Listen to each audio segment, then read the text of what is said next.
My name is Christy. I am currently 31 years old and working remotely from my parents' house, where I perform my daily duties.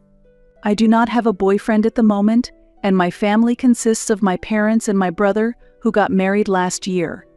For a long time, I believed that my brother and his new wife, Jana, were living happily.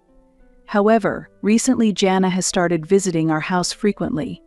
For her, this house is her in-laws, and I initially thought she might be nervous about how to interact during her first visit. However, she seemed very relaxed and showed no signs of nervousness. On the other hand, I am always captivated by Jana's beauty and her confident demeanor, which makes me feel nervous.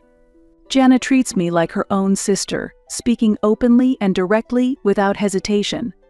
One day she asked me, "Christy, I heard you don't have a boyfriend. Why don't you have a partner? Are you uncomfortable around men?" I responded, "It's not like that, but I'm busy with work and don't have many opportunities to meet people. Because I work remotely, my chances to meet men are very limited, and I do not have time to participate in mixers or use matchmaking services." After hearing my reply, Jana nodded thoughtfully and said, "The lack of opportunities is a big problem. If an appropriate person appears, I would like to offer advice on makeup and fashion to enhance your charm. Jana cares for me as if she were my real sister, showing a willingness to support and encourage changes in my life. I am always deeply grateful for her warm consideration and supportive words. First, it's important to break away from your current plain style and practice going out, improving your makeup and fashion sense when you have a chance to meet an attractive man. Christy, you first need to possess the basic elements that make people like you," Jana suggested. "Ah," I sighed deeply. Her mention of the basics of being liked specifically refers to the style of my appearance. During remote work, I often use a bandana to keep my bangs in place for better concentration, and since I spend a lot of time at home, I rarely wear makeup. I just focus on moisturizing. As there is little need for me to go out, I usually wear comfortable loungewear at home. It's unimaginable for me to go out in this style. Therefore, since Jana only sees me at home, there might be a misunderstanding about how I appear when I go out. In reality, at my brother's wedding and other official family gatherings, I have always made sure to wear appropriate makeup and clothing. However, it seems that Jana has completely forgotten about these efforts of mine. "Let's start by checking out your closet," Christy, Jana exclaimed. She then entered my room without hesitation and began thoroughly inspecting my closet. I hesitated for a moment about stopping her, but feeling that her actions were all well-intentioned, I ultimately decided to just observe. I don't own many clothes, but I am selective about my purchases, ensuring they fit my style. My favorite brand of clothing is neatly stored in my closet, which surprised Jana when she saw how organized it was. "Wow. I didn't expect you to have such nice clothes. Oh, and your makeup items are top-notch too. I thought these clothes from this brand were too expensive for me." As she spoke, Jana picked up each piece of clothing and opened my makeup case, exploring my room as per her interest. After about an hour, feeling that she might be overdoing it, I decided to speak up. "Jana, it's about time." She snapped back to reality at my words and said, "Oh, I got carried away looking through your clothes and makeup. I've checked everything, and it seems there's no need to buy anything new. I even took out all the winter clothes, and they are fine. Maybe you just bought the recommended makeup items without understanding them." Seeing the winter clothes scattered about, which should have been neatly stored, I sighed internally. I was a bit disappointed that Jana had no intention of tidying up, but I did not mention it. No, I choose my makeup products myself. My skin is sensitive, so I have tried various items over and over and have narrowed it down to the current items. I quietly explained. "Really? But with such high-quality makeup at your disposal, it seems you don't often go out and hence don't use makeup much, do you?" Jana pointed out. "Yes, honestly, I hardly ever put on makeup unless there's a special occasion. I only apply it when it's truly necessary," I replied. Jana seemed unsatisfied and declared strongly, "That won't do. Okay, next time I see you, I'll teach you some makeup techniques." As Jana went through my closet, dusk fell, and she finally decided to head home. I couldn't quite understand why she visited our house so often. Perhaps things weren't going well with my brother. Considering this possibility, it puzzled me deeply why she would come to our house if her relationship with my brother was indeed deteriorating. I tried to grasp Jana's intentions, but I couldn't find an answer, tilting my head in confusion. My parents warmly welcomed her frequent visits and treated her like a member of the family. This was in stark contrast to my own reaction. I couldn't hide my bewilderment. "Isn't it nice for Christy to have a big sister? We're looking forward to Jana giving you makeup lessons next time." "But it's not good for Christy to rely too much on Jana," my parents said, and I nodded in agreement, but I harbored mixed feelings inside.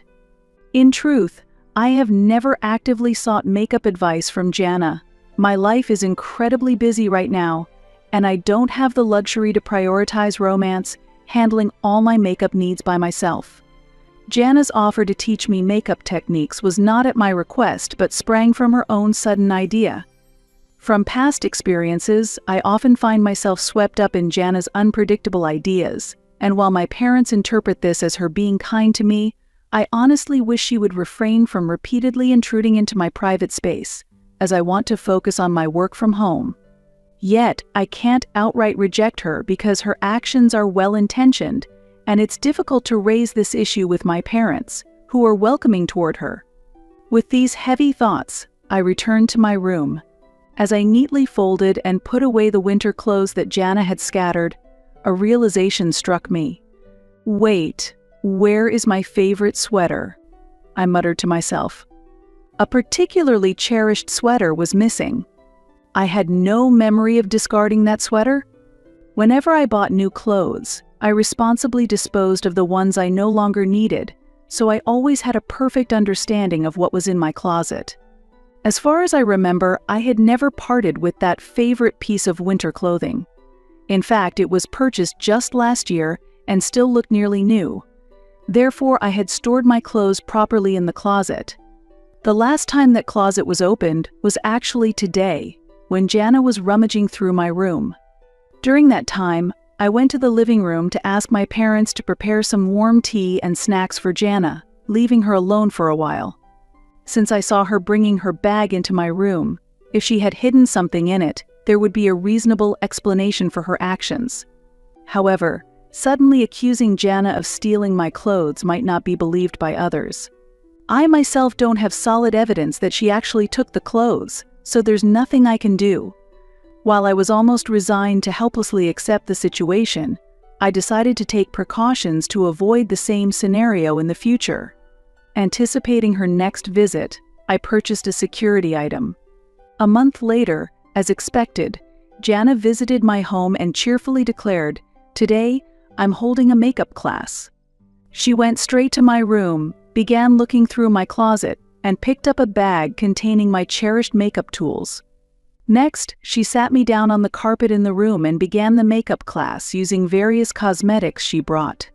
Since I had no plans to go out today after the makeup was done, I headed to the washroom to remove it. During that time, Jana told me, "I'm done here, so I'm going to leave," and started preparing to leave the room. I called out to her, "I've prepared some tea and snacks in the living room. Please eat some before you go," and confirmed that she actually left before heading to my computer. This was because I had previously installed a hidden camera in my room to prevent the same kind of situation from happening again. I turned on my computer and began checking the footage from when I was away. The video showed Jana taking makeup items from the closet and discreetly placing several items into her bag. It seemed she thought that even if she stole some nail polishes I rarely use, I wouldn't notice immediately. Watching this, I sighed in dismay and disbelief. I transferred the captured footage to my smartphone for further evidence and storage, then headed to the living room to explain what had happened to the rest of my family. Coincidentally, my brother was in the living room when I arrived, and he approached me as soon as he saw me. Our parents were out that day and not at home. Ah, Christy, it's been a while. I heard you got a makeup lesson from Jana today? Please stop relying on her. You're the reason she feels compelled to come here," my brother said. I was surprised and responded, "What? I don't recall ever asking Jana for help, and I know her visits aren't at my request, unable to hide my confusion. I had just discovered that makeup items were stolen, and my anger towards Jana was rising. Yet my irritation only grew as my brother spoke as if I had been begging Jana to come. "Bro, I never asked Jana to come here. The makeup lesson was her own idea," I countered. He snapped back, "What are you talking about? Jana has been trying hard to help you get yourself together because you're a mess." Me, a mess? I was increasingly confused and just stood there. Then, my brother snorted coldly. "I heard from our parents. All you do is play on your computer at home every day. Jana is worried about you. She told me your closet is full of expensive clothes, and you have plenty of good makeup, despite being a NEET. Where do you get so much money? You must be siphoning off our parents. We can't leave this to you anymore. That's why we're taking over the household." This was shocking news to me. My brother seemed to conclude that I was a NEET based solely on the fact that I use a computer at home. However, that's not the truth at all. I earn a solid income through my work from home, and my lack of social outings doesn't mean I'm not actively participating in society. I believed that my parents supported me and understood my situation. I was confident that they would never tell me to leave the house. So when my parents just came home, I decided to act immediately. I relayed my brother's harsh words to them and asked for their help in calming him down. However, my parents didn't immediately try to convince my brother and seemed deeply troubled. They hummed and hawed, apparently pondering something. In a state of urgency, I pressed our parents for clarity. "Scott says he's going to live here, but are you really okay with that, Dad and Mom?" I asked. Dad quietly responded, "Well, if Scott wants to live here, I see no reason to object." Mom seemed to agree, saying, "Indeed, Jana is a wonderful person, and it might be fun for all of us to live together in this house." Hearing these words, I was completely at a loss for words. At that moment, Scott, standing behind me, wore a triumphant expression and raised his voice. "Unlike you, a NEET who just stays at home, I actually earn money and have a wife. Nobody needs someone like you." I immediately retorted, "I am not a NEET. I work from home." However, Scott continued, dismissively, "Oh, work from home? That's what pathetic people who have dropped out of society do. It's not much different from being a NEET." His words further disheartened me, and I was pained by the deepening rift within our family. His understanding of work from home is mistaken. Many companies nowadays endorse remote work, and plenty of people are fully employed and earning from it. While I am not directly employed by a company, that does not diminish my value.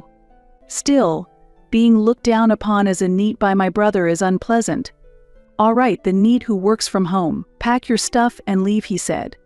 In this situation, both Dad and Mom looked at me and Scott alternately, saying things like, "What to do and we shouldn't interfere anymore," showing their reluctance. It's truly a disheartening situation. Perhaps everyone is charmed by Jana's good nature. Maybe Jana and Scott have talked about how fun it would be to spend more time together if they have children in the future. Compared to me, who doesn't have a partner, the married Scott is more likely to provide our parents with grandchildren. If it comes down to choosing between grandchildren and me, our parents would choose grandchildren. I can't be sure of our parents' true feelings, but it was clear that there was no place for me in this house. Yet, I shed no tears. In the current situation, it's clear that I am at an advantage. "Understood. I'll take the furniture and appliances with me," I said, and Scott looked surprised. Jana reacted the same as Scott. "How did a NEET like you afford furniture and appliances?" Scott asked. "Check with Dad and Mom." "The furniture and appliances we got after you moved out were all paid for by me," I responded. After that, I left the room to pack my things and contact some acquaintances. Once I had left, Scott immediately asked our parents, "Can you believe that such a NEET managed to get all that furniture and appliances?" It seemed our parents hadn't grasped the entire situation yet, and with a smile they said, "If Christy is called a NEET, then since you are earning more, Scott, we can buy new furniture and appliances if hers are gone, right?" They also mentioned, "I do want a new massage chair, but Christy called it a waste and opposed buying it." My parents have always been optimistic, and I think they are not worried because Scott, who works at a company, earns well enough even after I leave this house. In fact, Dad tends to spend more than I earn, and I have been paying the property taxes on this house for a long time. They probably hadn't told Scott that fact. Our parents are the type not to share their disadvantages with others. Even as Scott repeatedly brought up money issues, our parents only responded with a laugh. "We're at ease because you are here, Scott." I watched this exchange from the stairs while simultaneously making calls for my moving preparations. The next day, I was set to move my furniture and belongings to an apartment I had previously chosen.